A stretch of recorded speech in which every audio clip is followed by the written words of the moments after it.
Hello বন্ধুরা, আজ কথা বলবো মুস্তাফিজুর রহমানকে নিয়ে। আচ্ছা, মুস্তাফিজুর রহমান আইপিএল এ খেলছেন সেটা তো আমরা সবাই জানি। আর তাকে যে 1 মে থেকে বিসিবি মানে বাংলাদেশ ক্রিকেট বোর্ড ডেকে পাঠিয়েছে সেটাও আমরা সবাই জানি। কিন্তু যে ব্যাপারটা নিয়ে কথা আজ আমাদের বাংলাদেশি যে ভাই বন্ধুরা আছেন তাদের নিয়ে কথা আছে, আপনারা কি বাংলাদেশ টিম বা কোনো প্লেয়ারের ভালো চান না? না, তার কারণটা এই যে মুস্তাফিজুর রহমানকে যখন ডেকে পাঠানো হয়েছে আইপিএল থেকে, তার কারণে ইন্ডিয়ার সমস্ত ইউটিউবাররা বা যারা ক্রিকেট অ্যানালাইসিস করেন তারা সবাই কিন্তু বলছেন একটাই কথা, যে মুস্তাফিজকে আইপিএল খেলানোটা উচিত ছিল। তার কারণ অনেকগুলো আছে। একটি কারণ এই যে মুস্তাফিজুর চেন্নাই সুপার কিংসের হয়ে খেলছে, আর সে যদি কন্টিনিউ করে তাহলে চেন্নাই সুপার কিংস টিমটা অবশ্যই হার্ড থাকবে, এবং সে যদি চলে যায় তাহলে একটা সমস্যা তৈরি হবে। কিন্তু এটা তো গেল চেন্নাইয়ের সমস্যা। কিন্তু মুস্তাফিজুর রহমানের যে সমস্যাটা, যে মুস্তাফিজুর রহমান যদি আইপিএলটা কন্টিনিউ করেন এবং তিনি যদি ভালো পারফরমেন্স করেন, পরবর্তী আইপিএলে আকাশ চোপড়া যে কথাটি বলেছিলেন যে পরবর্তী আইপিএল গুলোতে তার কিন্তু দাম আরো বাড়তে পারে, কারণ সে এই আইপিএলে 2 কোটি টাকা ছিল তার প্রাইস মানি, আর 2 কোটি টাকাতেই কিন্তু চেন্নাই সুপার কিংস কিনেছে। কোনো টিম কিন্তু তার দর বাড়ায়নি। তো আমরা দেখেছি যে আইপিএল এর একটা বোলিং এর ডিমান্ড কত, কারণ এবছর 25 কোটি টাকায় স্টার্ক খেলছেন, 22 কোটি টাকায় প্যাট কামিন্স খেলছেন।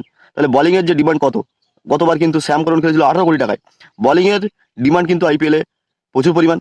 আর মুস্তাফিজুর রহমান যদি আইপিএল এ ভালো পারফরমেন্স করতে পারেন, যেমনটা তিনি প্রথম থেকে করছেন চেন্নাই সুপার কিংসের হয়ে, তো ভালোটা যদি করতে পারেন তার কিন্তু দাম পরবর্তী আইপিএলে দারুণভাবে বাড়তে পারে, একটা সম্ভাবনা ছিল।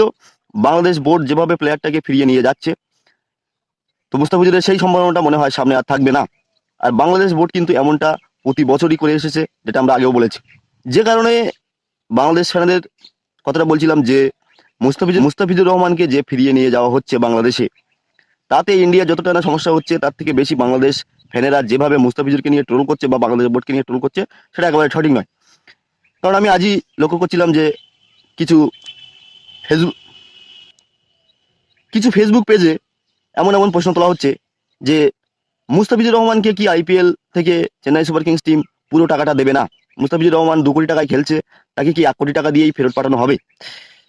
আচ্ছা, আপনাদের বলে রাখি এমনটা কিন্তু হয় না, কারণ আইপিএলে যে প্লেয়ার যে দামে অকশনে ডাকা হয় তার কিন্তু তখনই সে তার পেমেন্ট পেয়ে যায় এবং তারপরেই সে মাঠে আসে খেলার জন্য।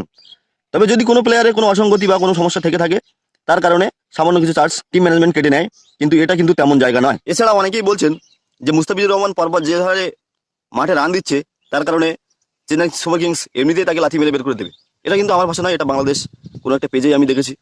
তো আপনাদের বলে রাখি আইপিএল এমনটা করে না, কারণ একটা প্লেয়ারের পারফরমেন্স খারাপ ভালো হতেই থাকবে, সেই টিম চেষ্টা করবে যে তার পারফরমেন্স যাতে ভালো হয়। তো এখানে বের করে দেওয়ার মতো কোনো কারণ তো নেই, কিন্তু মুস্তাফিজুর তো এমনিতেই থাকছে না।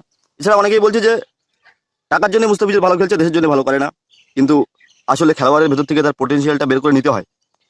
এছাড়া বাংলাদেশ ক্রিকেট বোর্ডের কোনো একজন সদস্য, যে জালাল ইউনুস নাম, আচ্ছা আমি সঠিক জানি না তিনি কে, কিন্তু তার একটি বক্তব্য আমি শুনছিলাম যে তিনি বলছেন যে মুস্তাফিজুরের আইপিএলে কিছু শেখার মতো নেই, তার কাছ থেকে বরং আইপিএল থেকে সবাই শিখবে। দেখুন, একজন মানুষের শেখার কখনো শেষ হয় না। তো আইপিএল থেকে মুস্তাফিজুর শেখার অনেক কিছুই ছিল, এবং সেটা টি-20 বিশ্বকাপে কাজে লাগতো। তো সব মিলিয়ে আমার মনে হয় যে বাংলাদেশ ফ্যান বা বাংলাদেশ বোর্ড প্লেয়ারদের নিয়ে যে চিন্তাভাবনাগুলো করে, এগুলো সঠিক নয়। আপনাদের কি মনে হয় অবশ্যই জানাবেন।